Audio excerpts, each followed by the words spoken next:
This is a reply video to an old David Pakman video on circumcision. David Pakman hasn't changed his stance since he has done this video, so I feel he should still be called out. I will prove that David Pakman is full of shit, and is a moral coward. You are either against child abuse, or you are for it. There can be no middle ground when it comes to male genital mutilation. Anyway, let's get down to it. I'm going to own Pakman really hard. Lewis, as you know, thank you for joining me today, by the way. Anytime we talk about circumcision, people flip out. You know, every time we talk about women getting raped, people flip out. Every time we talk about corrupt regimes doing human rights abuses, people flip out. Every time we talk about animal cruelty, people flip out. I can make countless more analogies if you want. You framing people's anger as them flipping out is just invalidating their rightful outrage. Circumcision is pointless child abuse. There is zero benefits to medically unnecessary circumcision, zero. There has been no proven benefits to circumcision. There has never been an objective controlled study on the issue as far as I am aware. It was no exception when we did a story a little while back about the Canadian Pediatric Society, which put out a statement agreeing that circumcision benefits outweigh the risks, but restating their position that it be left up to the parents to decide whether to circumcise their male babies or not. Tons of feedback and anger and criticism of us as if we had sort of invented the data. No, David, there is no hiding behind the Canadian Pediatric Society, since you cherry-picked them to back your views up. There are pediatric associations against circumcision. You support circumcision and child abuse. You are a cowardly enabler. There is no reason not to condemn circumcision.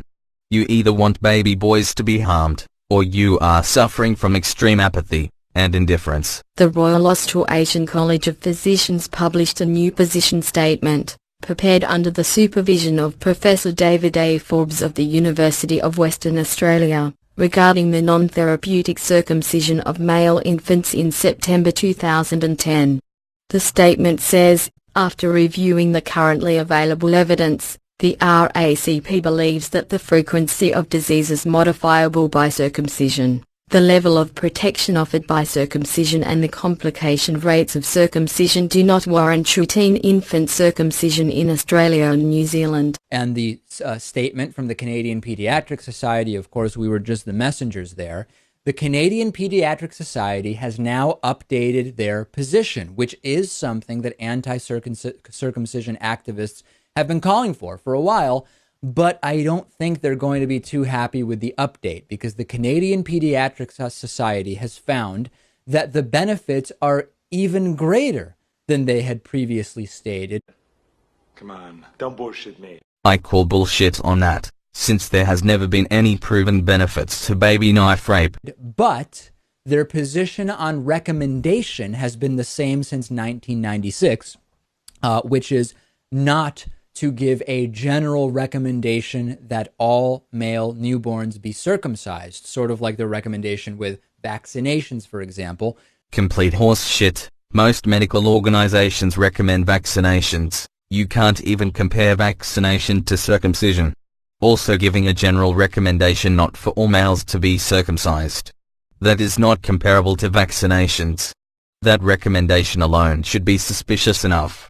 If circumcision really had benefits that outweighed the risks, they would recommend it to be done in almost all cases. Maintaining that it is a decision to be made by the parents after weighing the risks and rewards. So, as far as the benefits, they now include, according to this updated statement from the Canadian Pediatric Society, this is not my statement, this is not producer Lewis's statement, this is not the Eggman or the Kansas Trolls statement, or anybody else's statement. This is the Canadian Pediatric Society. Dr. Joan Robinson said, the main thing that has changed between now and then is that there is convincing evidence that circumcision can actually prevent HIV.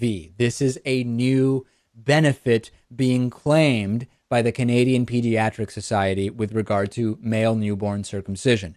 Further, they say, removal of the foreskin can also reduce the incidence of urinary tract infections in young boys, prevent sexually transmitted pathogens like the herpes simplex virus, and the human papillomavirus, also known as HPV. If this is the case, why does Europe have lower STD rates than the United States? Let's look at one of the worst countries in Western Europe for STDs and compare them to the USA. This is me being very generous and finding the best data I can find to favor the USA. In two of the STDs you have brought up, the USA does far worse than the UK, only being beaten out in HIV. The UK scores higher in some STDs while the USA scores higher in others. I will link to HIV data in regards to USA versus the Europe in the description, showing that among males to 16 to 64, the USA is far ahead in infection rates. I think the claim that circumcision reduces the chance of STD infection is highly dubious. The USA has far higher rates of circumcision than Europe, yet in most categories the USA has higher infection rates. In older boys and adult males, while protecting against penile cancer. I am sorry, this is absolutely pathetic. You trying to bring up penile cancers is just you desperately trying to rationalize. Penile cancer is so rare that it is in fact not in the top 20 types of cancer. I find the claim circumcision reduces penile cancer risks very dubious as well, as the UK and the USA have almost the same penile cancer risks. Penile cancer risks are about 1 in 100,000. Far lower than breast cancer, yet people do not go around cutting off healthy breasts. You want babies to be cut and maimed and you are looking for any excuse to defend the practice. What is the real change here, Lewis? This sums it up. Quote, "We're simply saying that for parents who are, for whatever reasons, keen on having their son circumcised, there is now a little more evidence than there used to be about potential benefits." No, there is not, since the link you provided was an article that did not prove any benefits. Any claims that circumcision has any benefits can be dismissed out of hand. But that it is ultimately still a parent decision. They do recommend if you are going to circumcise, do it within the first week of life to reduce the possibility of complications, infection, bleeding, etc. Lewis, this is of course just the tip of the debate, I think it's fair to say. People will definitely still flip out. What a disgusting pun. I highly doubt you would make a pun like that about female rape victims. Again, rightful outrage is not flipping out. People are upset at child abuse of helpless infants. We are going to get a torrent of emails and voicemails about this. We always do. This is basically the same thing we said last time. I believe it was the American Pediatric Society that we discussed last time. And this seems to be the trend. It's headed in this direction, and it's becoming more acceptable, and the evidence seems to suggest that the benefits outweigh the risks. At the same time, though, we are seeing a move against circumcision. In other words, we're seeing medical reports suggest that indeed the benefits outweigh the risks. We are not seeing any of these medical reports, as you did not provide links to these medical reports, because these reports do not exist. While at the same time, we are seeing an effective anti-circumcision movement that reduce the rate of circumcision. That is true. So what is our stance on this? That this is still something that the parents should decide, and that it should not be banned, and that do we leave it there? Yeah, I am no huge proactive circumcision advocate. Yes, you are. You are a pro-baby dick cutter, and you use piss-weak logic to defend circumcision. You are a child abuse advocate, plain and simple. There are no other words to describe you. Advocate, the way I advocate for vaccines. I turn to the experts. I am not an expert, and the medical communities of both the United States and Canada believe that the benefits outweigh the risks. There are countless other countries full of medical experts who do not believe the same thing. You are cherry-picking evidence to support your beliefs. But that it is not like vaccines where you must have a circumcision the way you really should have vaccines. I do take issue with one argument by anti-circumcision activists, which is, listen, the baby doesn't get to choose, and once you circumcise, the effects are irreversible. That's not a good argument for me, because babies don't get to choose whether they're vaccinated, and the effects of being vaccination is not the same as circumcision. False equivalence fallacy. Vaccination is in the interests of the child and wider society.